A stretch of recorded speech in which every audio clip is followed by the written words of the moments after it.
dar dos clases relacionadas con lo que es la introducción de la teoría del delito. Vamos a dar dos clases relacionadas con lo que es la introducción de la teoría del delito, que las voy a dar en la clase de hoy y en la clase del miércoles. Espero que el miércoles no haya eco. Que la voy a dar en la clase de hoy y en la clase del miércoles. Espero que el miércoles no haya eco. Bueno, lo que hacemos es explicarles sintéticamente todo el desarrollo de la teoría del delito, explicarles sintéticamente todo el desarrollo. Más o menos lo que hacemos es contarle entonces, yo no escucho, ponen ahí. Lo que hacemos entonces es contarles 200 años de historia del desarrollo de la teoría del delito desde que comenzó hasta la actualidad. Un poco lo que tratamos de hacer es explicarle distintos modelos de teoría del delito, 5 o 6 modelos, para que ustedes vean cómo las distintas teorías van analizando lo que significa el delito. Para nosotros delito, y partimos de una concepción básica, fíjate que vienen ahí solucionando los que dicen que no escuchan. Para nosotros, en la teoría del delito, partimos de una concepción básica de lo que es delito. Delito es, y en esto casi no hay dudas, la acción típica, antijurídica y culpable. Es decir, el delito se compone de 4 elementos. El primer elemento, que es la acción; el segundo elemento, que es la tipicidad; el tercer elemento, que es la antijuridicidad; y finalmente el cuarto elemento, que es la culpabilidad. Esos son los 4 elementos de la teoría del delito.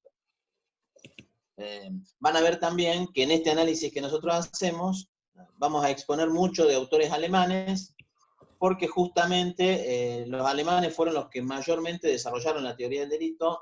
Hay una industria, podemos decir en Alemania, de estudio a través de las distintas universidades de lo que es la teoría del delito. Por eso vamos a estar citando permanentemente autores alemanes, que son un poco los que más desarrollo han tenido en esta materia. Por otra parte, también es importante que yo les mencione, en esta introducción que les voy dando, que todo lo que hace a la mención de los autores que vamos viendo, tiene que ver mucho también con que muchísimos autores argentinos han estudiado también en Alemania, es decir, casi todos los autores, tanto los históricos como los clásicos, y también los autores modernos en Argentina, todos estudiaron en Alemania, por eso mayormente citamos autores alemanes. Vamos a ver, yo les decía, 5 modelos de teoría del delito: el modelo clásico o naturalista, el modelo neoclásico o normativista, la teoría final de la acción, que sería el tercer modelo.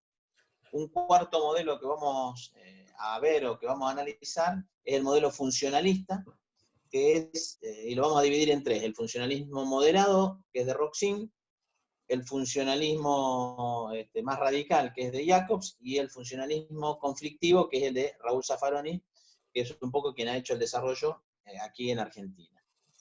Nuestro análisis parte aproximadamente con el modelo clásico naturalista, que es en el año 1850 aproximadamente, 1906, 1850 hasta 1906 es la vigencia de este primer periodo. El periodo se llama, el modelo de teoría del delito se llama modelo clásico o modelo naturalista.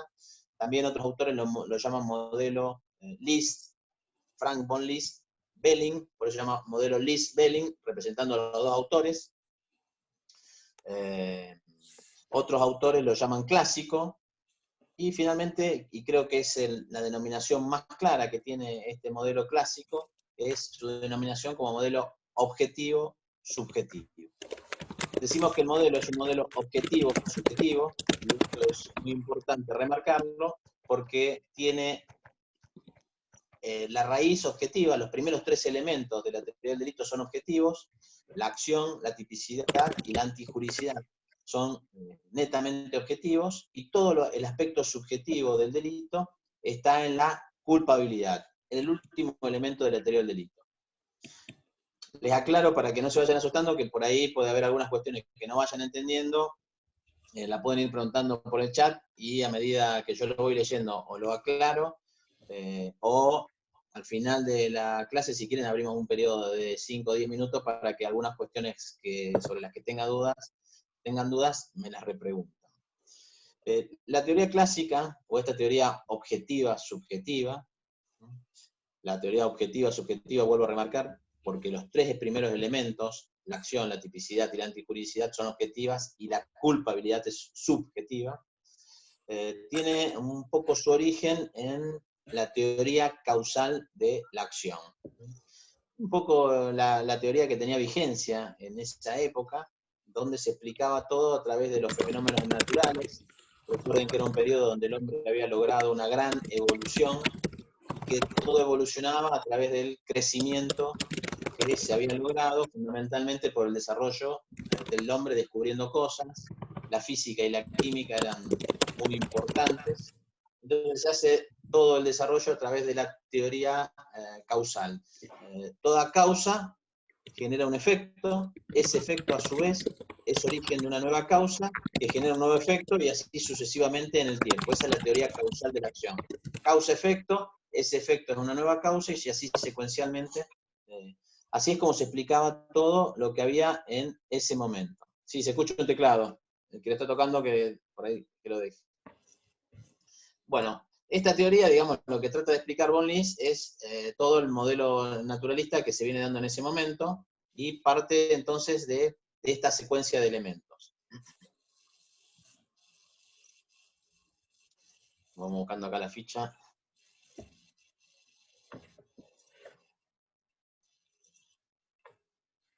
Von Lys lo que hace es, fundamentalmente von Lys en este primer momento, entonces es partir de la teoría causal de la acción y parte elaborando una teoría sobre la base de los sentidos.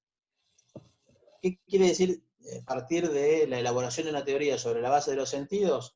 Esto significa de que el hombre lo que toma es lo que percibe a través de sus sentidos externamente para describir la teoría del delito. Entonces lo primero que nosotros tenemos que ver es, ¿qué observo? Un tercero, ¿qué es lo que está mirando? Lo que pasa. ¿Qué es lo que pasa? Que una persona agarra un arma de fuego, efectúa un disparo, ese apretar el gatillo, teoría de la causalidad, pone en marcha una causa, que es el mecanismo del arma, esa causa hace que el arma empiece a funcionar, y genera un efecto que es que la bala salga, eso a su vez es causa de un nuevo efecto que genera un impacto en otra persona y esa persona muere. Esa es la descripción que vamos a tomar, o que von Lys va a tomar para hacer la descripción de lo que es el primer elemento de la teoría del delito, que es la acción.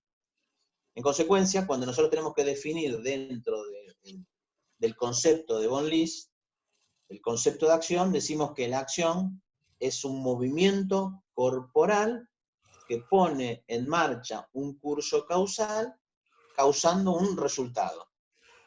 Como ven, este concepto de acción que yo les estoy dando de von Lys es un concepto de una descripción física hecha por un tercero observador que observa lo que pasó. ¿Qué es lo que ve el tercero? Que una persona pone en marcha un curso causal, es poner en marcha el revólver que yo les decía, y ese curso causal que se puso en marcha, el movimiento corporal pone en marcha un curso causal que causa un resultado. Tres elementos: movimiento corporal, poner en marcha un curso causal y finalmente un resultado. Es lo que el tercer observador termina viendo lo que pasó. Esto es un poco sintéticamente la teoría de von Lys en relación a lo que es el primer elemento de la teoría del delito, que es la acción. El segundo elemento de la teoría de von Lys es el injusto, la antijuridicidad. A ese momento lo que vamos analizando en von Lys es que el injusto, o la antijuridicidad, para ser más claro, la antijuridicidad, el segundo elemento, es un juicio de desvalor que se hace sobre la acción. ¿Qué quiere decir antijuridicidad? La observación de que si la acción de la persona es contraria a todo el ordenamiento normativo, a todo el orden jurídico. El segundo elemento en la teoría de von Lys entonces es la antijuridicidad. ¿Qué dice von Lys en relación a la antijuridicidad? Dice que este elemento también es objetivo. La antijuridicidad, en una definición, decimos que es la observación o el análisis de que si la conducta del sujeto choca contra todo el ordenamiento normativo. Así vamos a ver entonces que en von Lise las causas de justificación, los permisos, no requieren un aspecto subjetivo, porque estamos dentro de los 3 primeros elementos que von Lise identifica como objetivos. ¿Qué son las causas de justificación? Son las causas que justifican el accionar del sujeto. Legítima defensa, por ejemplo, esta persona que mató a otra, lo hace bajo un permiso, que es que actuó en legítima defensa. El otro lo estaba por matar, esta persona se defendió. Allí hay una autorización que el ordenamiento normativo hace para que la persona actúe y su actuación es conforme a derecho. ¿Se entiende? En consecuencia, para von Lise, las causas de justificación son objetivas. ¿Qué significa que las causas de justificación sean objetivas? Significa que la persona no tiene que saber que se está defendiendo.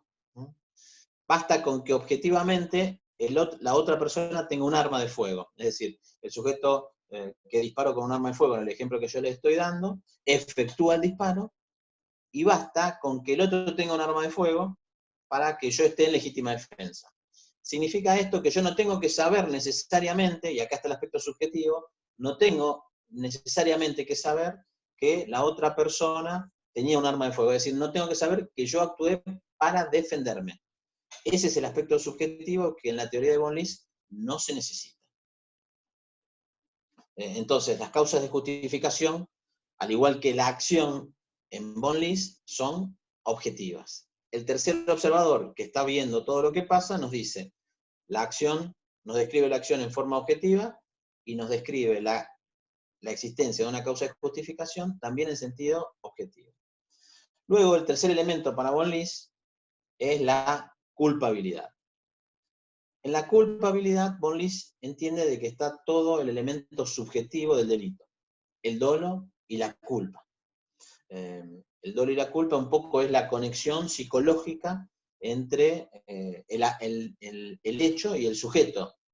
Me pregunto ahora en la culpabilidad, ¿por qué actuó esta persona de esta manera? Y allí vamos a estar observando que la persona pudo haber actuado con dolo, en pocas palabras, con intención, o pudo haber actuado con imprudencia, con culpa. El derecho penal castiga por lo que llamamos nosotros principio de culpabilidad, no los hechos del azar, sino que los hechos que tengan una conexión subjetiva entre el hecho y el sujeto. Y esa conexión subjetiva se da a partir de la existencia de dolo o de culpa. Cualquiera de las dos formas son abarcadas por el derecho penal. Es decir, entonces, que el tercer elemento para la teoría de von Lise es la culpabilidad, y allí encontramos el aspecto subjetivo del delito, que es el dolo y la culpa. Ahora bien, si ustedes analizan o recuerdan que yo hace unos minutos les dije que el concepto de delito era acción típica, antijurídica y culpable, acción típica, antijurídica y culpable, 4 elementos, vamos a ver que en von Lise nos está faltando el segundo elemento, que es la tipicidad. La tipicidad podemos decir que dentro del modelo de teoría del delito que nosotros analizamos, o de los modelos de teoría del delito que nosotros analizamos, es el rasgo característico que tiene el derecho penal, porque nos va marcando que la infracción, la actuación contraria a la ley del sujeto, tiene que ser identificada puntualmente por el derecho penal. Y no es que von Lise se haya olvidado de la tipicidad, sino que la tipicidad surge como un elemento identificatorio, con Belling en 1906. Es Belling quien le da el nombre a la tipicidad, es esto que nosotros venimos hablando, en 1906. Por eso el modelo también se llama Lise-Belling, porque es Belling, otro autor alemán, que lo termina completando al modelo de von Lise objetivo-subjetivo. Un poco, no es que von Lise se haya olvidado de la tipicidad, sino que no estaba identificado la existencia de la tipicidad como rasgo distintivo del derecho penal en ese momento. pero von List sí lo había tenido en cuenta, pero más en forma general. Von List decía que el delito era el acto culpable contrario a derecho y sancionado con pena.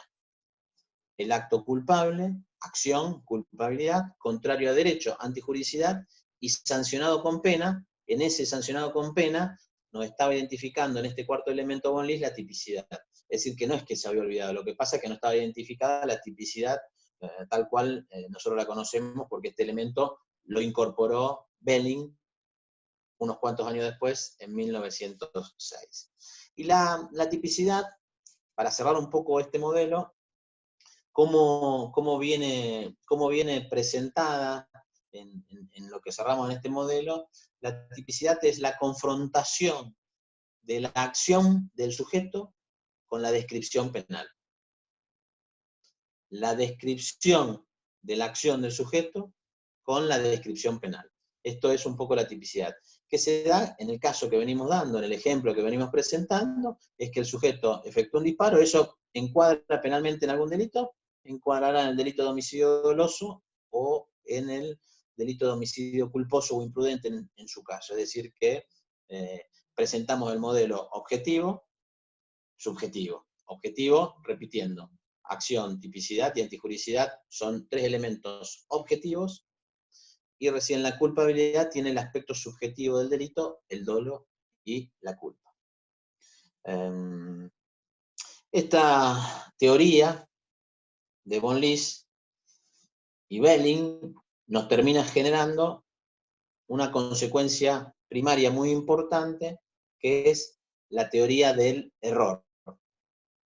El error, que es cuando el sujeto cree que está realizando una conducta, pero en realidad hay una errónea apreciación en la valoración que el sujeto hace, de acuerdo a la teoría de von List, tiene sus consecuencias directamente en la culpabilidad. ¿Por qué? Porque en la culpabilidad se encuentra todo el aspecto subjetivo del delito.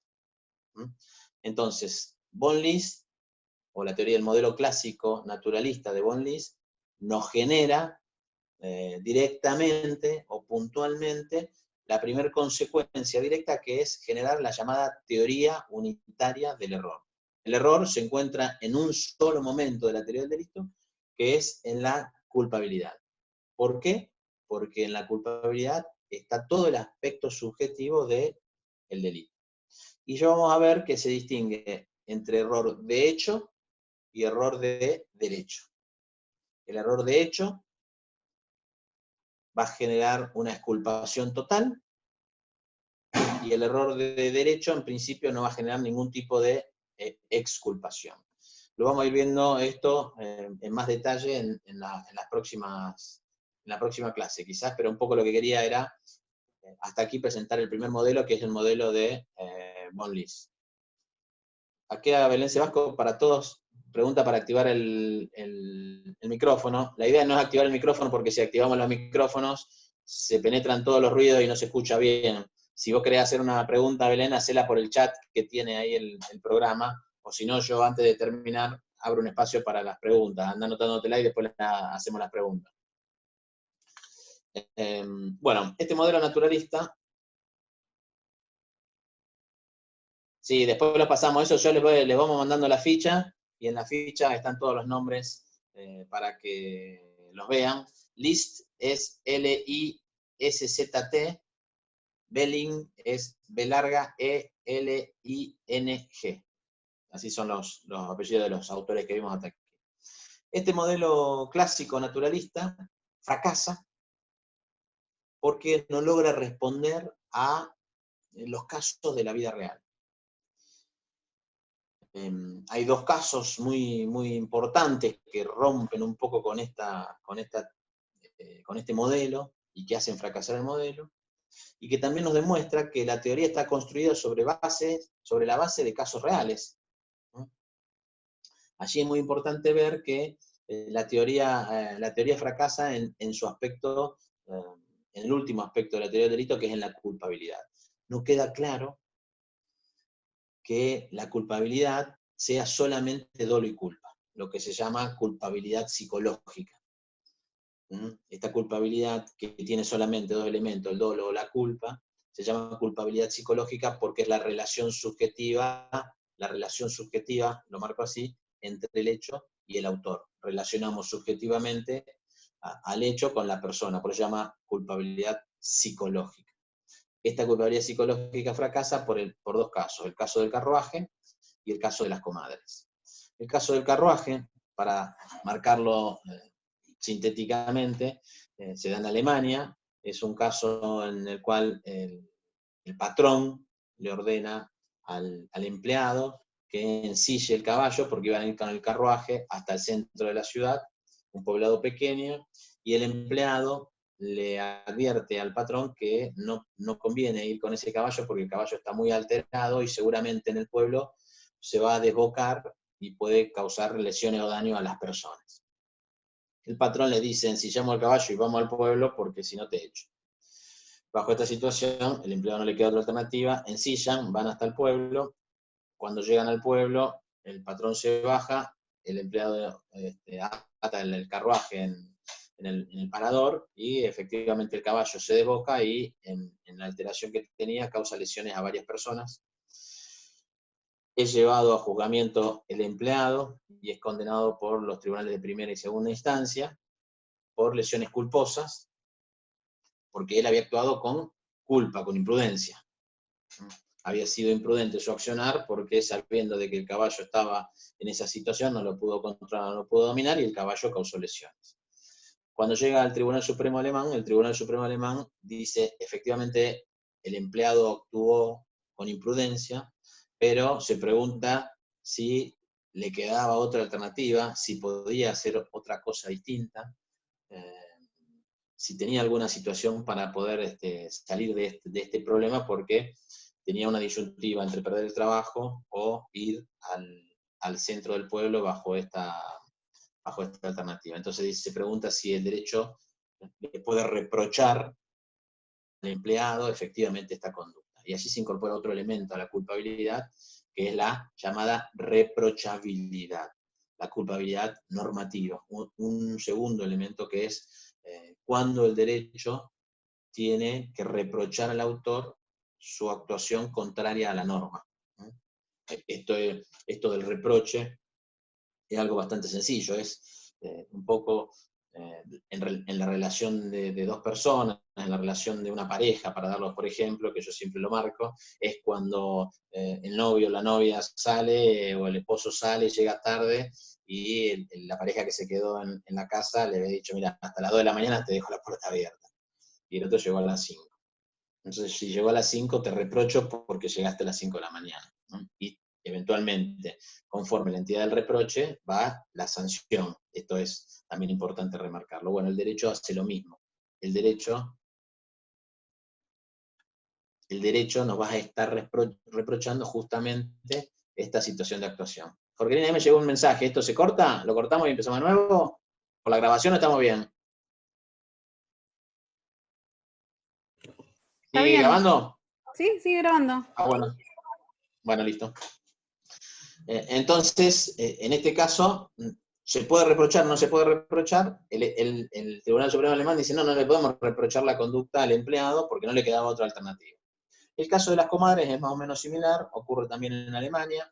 En Alemania ocurre que en un pueblo minero de Alemania, si los hijos nacían un día de semana, se le daba ese día y al minero, se le daba ese día para que vaya a inscribir al hijo. En consecuencia, cuando los hijos nacían el fin de semana, el minero no tenía el día libre. Entonces lo que hacían era que las comadres anotaran los nacimientos de los hijos, no los fines de semana, sino los días de semana. Cuando se descubre esto, las comadres son llevadas también a juzgamiento, condenadas en primera y segunda instancia por falsificación de instrumento público. Cuando llega al Tribunal Supremo Alemán, el Tribunal Supremo Alemán se pregunta si está bien condenar a las comadres porque no le quedaba otra alternativa. ¿Por qué? Porque si no accedían a lo que el minero le pedían, iban a ir a buscar a otras personas para que le hagan el trabajo. En consecuencia, también el Tribunal Supremo Alemán, bajo el mismo argumento, entiende de que no le podían reprochar la conducta la conducta ilícita a las comadres y las terminan absolviendo diciendo que el derecho no le podía reprochar esta conducta. En consecuencia, aquí queda demostrado que la culpabilidad en el sentido subjetivo únicamente fracasa. La culpabilidad no solamente el elemento subjetivo, sino que a su vez tiene otro componente más que es el aspecto normativo, la reprochabilidad. La reprochabilidad es un concepto que incorpora Frank, F-R-A-N-K, otro autor alemán, en 1907, y que es recepcionada por el Tribunal Supremo alemán. Entonces, esta teoría fracasa en primer lugar porque la culpabilidad psicológica es insuficiente para responder a todos los casos. También la culpabilidad psicológica fracasa porque en muchos casos no hay una relación psicológica, que son los casos de la culpa inconsciente o la culpa sin representación. Cuando el sujeto es imprudente en su accionar, pero ni siquiera se lo representó, allí no hay ninguna conexión psicológica. Este argumento es un poquito más técnico, que lo vamos a ver en su momento cuando veamos culpa. Y también tenemos un tercer argumento del fracaso del modelo de la culpabilidad psicológica, que es en los casos donde el sujeto actuó con dolo y culpa, es decir, tiene el aspecto subjetivo, sin embargo el mismo derecho le permite esa conducta, que son los casos de estado de necesidad exculpante. Repito, no se asusten muchas veces o mucho en esto que yo les voy contando, porque esto lo vamos a estar desarrollando como en 8 o 9 clases, o en 10 clases creo que son, así que la explicación va a ser un poco más detallada. Pero bueno, finalmente entonces este argumento crítico en relación a la culpabilidad psicológica nos muestra que el elemento culpabilidad fracasa en el diseño de von List y Melling. Y aparece entonces, como un fracaso de ese modelo, aparece el segundo modelo, que es el modelo neoclásico, o también llamado normativista. El otro era un modelo naturalista, este es un modelo normativista, es decir, que basa su estructura en estructuras normativas.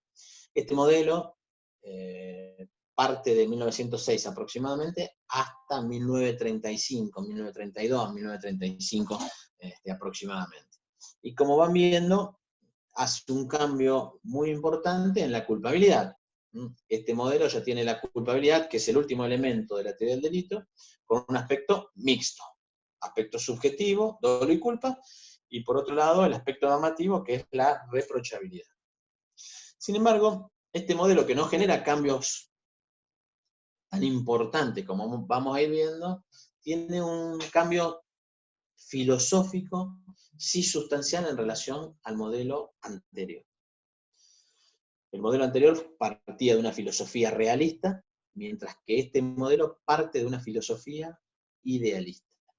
Esto, que parece algo más de la estratosfera, para decirlo de alguna manera, en realidad es algo bastante importante y que nos sirve para apreciar muchas cosas en distintos aspectos de la vida. En la teoría del delito, la filosofía realista nos quiere decir, nos marca efectivamente de que los objetos existen en la vida real y el sujeto lo que hace es reconocerlos.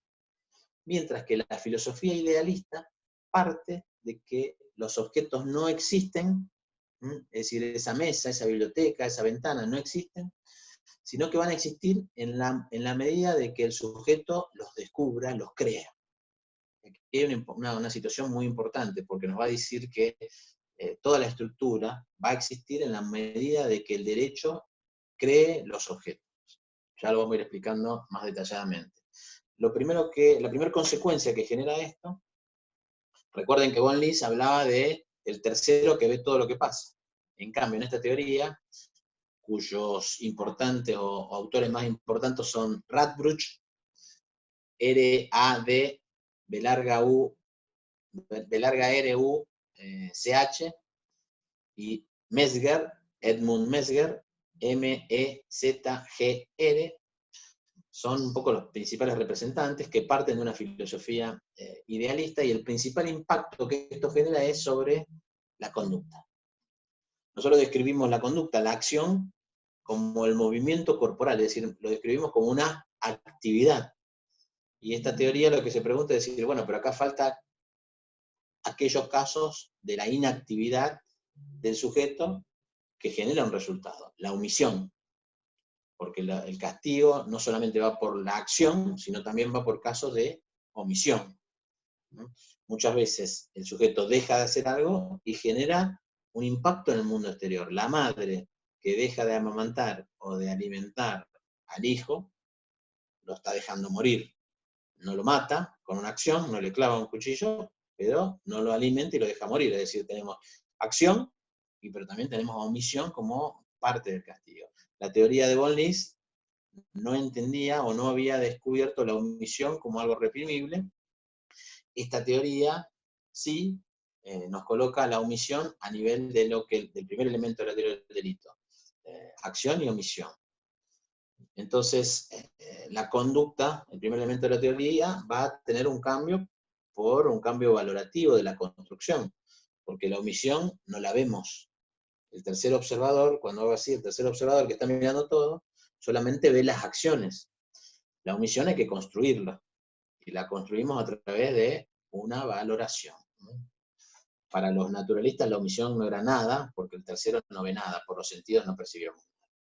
En consecuencia, el concepto de acción, de conducta, del primer elemento de la teoría del delito, aquí pasa a ser el movimiento corporal que produce una modificación del mundo exterior unida por un nexo causal, o lo deja inerte, este es el agregado, o lo deja inerte cuando el derecho esperaba que lo modificase. La primera parte de la definición es similar a la de von List, manifestación de la voluntad, que pone en marcha el curso causal y provoca un resultado. Agrega esta definición, o lo deja inerte cuando el derecho esperara que lo modificase. Esa es la omisión. Yo no hago nada y el derecho esperaba que yo modificase la situación para que el resultado no se produjera.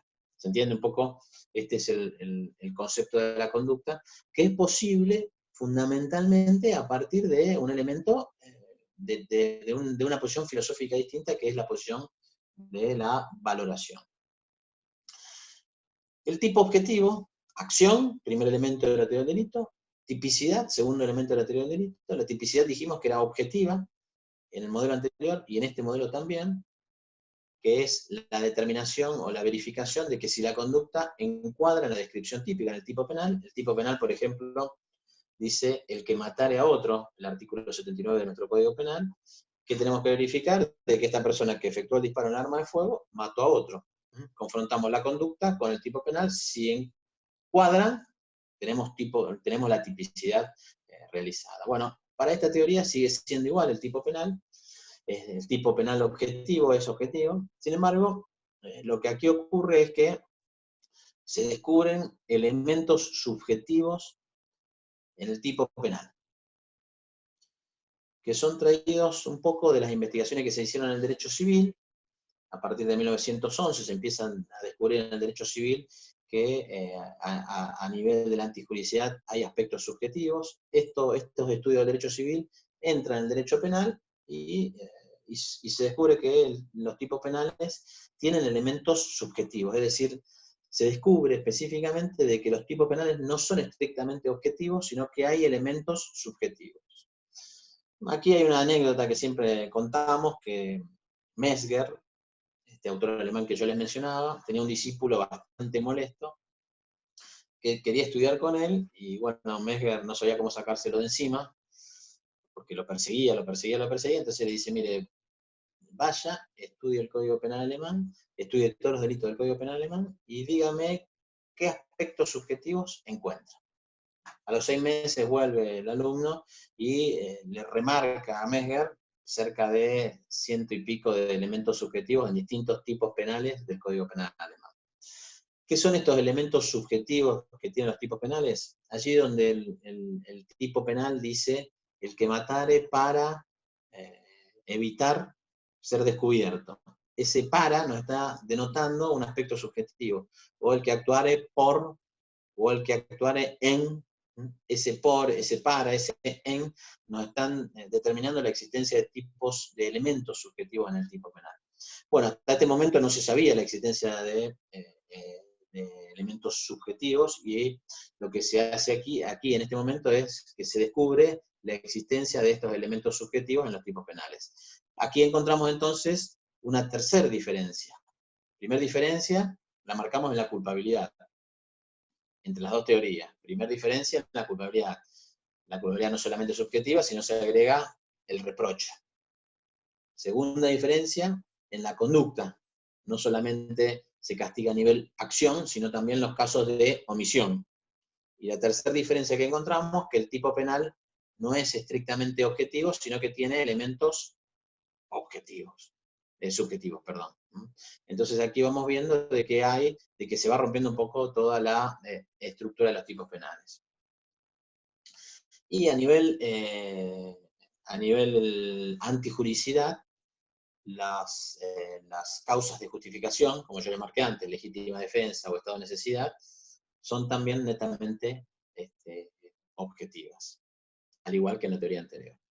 Sí marcamos una diferencia central entre las dos teorías, que es la perspectiva filosófica del análisis. Mientras una teoría es naturalista, esta teoría, la segunda, es normativista. Por eso le permite hacer todos estos cambios. Hay una perspectiva filosófica diferente. Y esto tiene algún impacto, por eso marco esto en este momento, en todas las teorías anteriores. ¿Y cuáles son las críticas que se hace a esta teoría y que genera un impacto global? En primer momento es que hay elementos subjetivos en el injusto, es decir, el injusto, cuando yo digo injusto me estoy refiriendo a la acción típica antijurídica, a los tres primeros elementos. A eso lo llamamos injusto o ilícito. El delito es todo, acción típica, antijurídica y culpable. Los tres primeros elementos, tomados de forma aislada, se llaman injusto o ilícito. Cuando yo hable de injusto o ilícito, entonces me voy a estar refiriendo a la acción, a la tipicidad y a la antijuricidad. ¿Qué se descubre en esta teoría y que va generando críticas? Que hay elementos subjetivos en el injusto. Es decir, no todo es objetivo, subjetivo. Que si hay elementos subjetivos, hay valoración. Se descubre también, y esto es una crítica que se va haciendo, que la culpabilidad mixta, psicológica, normativa, con los dos aspectos, presenta un problema sistemático, porque coloca en el mismo plano de análisis el objeto, que es el dolor y la culpa, y el desvalor, es decir, el reproche que yo me hago por haber actuado de esa manera. Y esto, desde el punto de vista técnico, es un error. En primer plano de análisis tiene que estar el objeto y en un segundo plano de análisis el desvalor de ese objeto. La cuarta crítica que se hace a esta teoría es el llamado argumento de la tentativa. El argumento de la tentativa es la identificación del aspecto subjetivo de la actuación de la persona, que se da en algunos tipos penales, fundamentalmente en el homicidio y en la violación. Si un sujeto efectúa dos disparos contra otro, actúo con dolo homicida, yo hago mi evaluación. La acción, la tipicidad, tentativa de homicidio, veo en la antijuricidad que no hay causas de justificación, y cuando llego a la culpabilidad, y estoy realizando mi análisis diciendo de que fue una tentativa de homicidio, termino descubriendo, porque aquí está el dolo, la evaluación del dolo, me termino dando cuenta que la persona no quiso seguir disparando, y que tuvo un dolo de lesiones graves. El argumento de la tentativa deja en crisis esta teoría porque al descubrir al final, en el cuarto elemento, de que mi encuadre penal no era homicidio, sino era lesiones graves, me obliga a volver al principio. No sé si se entiende un poco esto, pero ahora si quieren lo volvemos a explicar. En la violación, ¿cómo me pregunto si el sujeto actuó con dolo de violación, de tentativa de violación, o el sujeto actuó con dolo solamente de tocamientos de tocamientos reprimibles? La pregunta es, esta pregunta recién la resolvemos en la culpabilidad, conforme a estas teorías, porque allí está el dolo, allí voy a descubrir y voy a entrar en la cabeza de la persona, un poco para graficarlo, y me voy a preguntar, ¿usted qué quiso hacer? ¿Quiso violar? ¿Y por qué no concretó la violación? Y ahí me voy a dar cuenta que la atribución es menor, y eso me obliga a volver a la tipicidad. El argumento de la tentativa muestra que la teoría fracasa. Pero fundamentalmente, el argumento que me muestra la teoría de que fracasa, y es más claro que el argumento de la tentativa, es en los delitos dolosos y culposos. Yo pude haber cerrado el análisis a nivel tipicidad por homicidio doloso, pero resulta que cuando llego a la culpabilidad, me pregunto si actuó con dolo o con culpa, me puedo estar dando cuenta que la persona no actuó en forma dolosa, sino que actuó solamente en forma imprudente. Estaba limpiando el arma, no actuó con dolo homicida, con dolo de matar, con la intención de matar, sino que actuó en forma imprudente. Esto lo descubro en la culpabilidad, me di cuenta de mi error, me obliga a volver otra vez a la tipicidad. Por eso esta teoría también, estas teorías fracasan. Y este fracaso de estas teorías, y ya voy terminando en esta primera parte, nos terminan demostrando efectivamente que en la culpabilidad hay algo que está sobrando, el dolo y la culpa. El aspecto subjetivo del delito está mal ubicado en la culpabilidad. Ya vamos a ver entonces de que este dolo y culpa que sobra en la culpabilidad, las teorías siguientes lo van a esparcir en el injusto. Y vamos a ver entonces que en la teoría que vamos a ver el miércoles, nace la teoría final de la acción, que tiene su base específica en un injusto que es mixto, y una culpabilidad que solamente va a quedar como reprochabilidad. Bueno, ¿querés abrir los micrófonos, Jorgelina? Un poco quería llegar hasta este momento, viendo dos modelos de teoría del delito, el modelo clásico y el modelo neoclásico, para